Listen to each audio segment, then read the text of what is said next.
Hey guys, welcome back to Delf Stack, and today I'm gonna show you how to make the message in Messenger bigger. So guys, to do this process, you have to do this into your phone directly. So just simply go ahead and go through the settings into your phone. Now, once you are here on the settings, you can just simply scroll down and you should be able to see here display.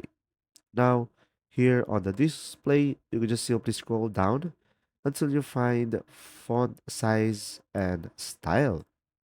So pretty much over here, you can select the font style and you will have multiple options over here that you might want to consider. And you will have an option to make it bold font or not. And as you can see down below, we should be able to see the font size.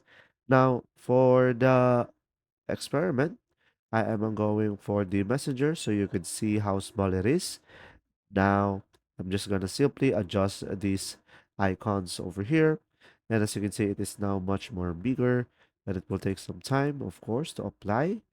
And now, when I go back to the messenger, as you can see, they are now much more bigger. So pretty much you can change the font size by changing the font size into your phone directly. And there you go. If you found this video helpful, please like and subscribe. And if you have any questions, just simply go ahead and comment down below, and we will do our best to answer them all. And see you in the next video.